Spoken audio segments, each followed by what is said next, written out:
rasa geruk, rasa macam tak smooth, memang dia punya ni dah problem dah. Hai T1 Minit hari ni.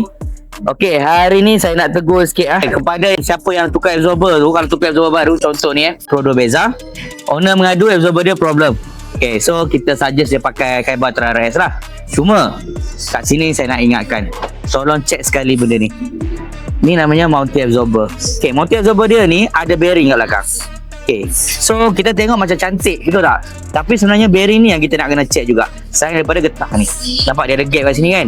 Okay, ini satu part lagi belakang ni. Bearing dia ni kalau nak check biasanya saya akan buat macam ni.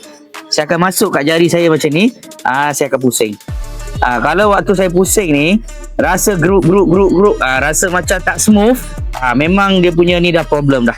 Biasanya lah. Okay, kalau tengok yang baru ni, kalau tengok gap yang baru ni, nampak? Ni gap yang baru. Dia dekat lagi. Ini yang dah rosak.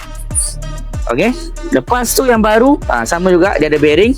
Dan kalau boleh sebelum pasang, kena double check. Ni nampak? Bila kita double check, tengok saya pusing, elok kan. Kita kena double check benda ni juga. Jadi yang lama kita kena double check, yang baru pun kita kena double check mounting absorber ni. So kalau siapa yang ada masalah kereta, masalah handling, nak restore balik, tak ada masalah. Boleh bawa datang ke Fizi Motorsport di Sunway Ipoh. Sebab hari ni set.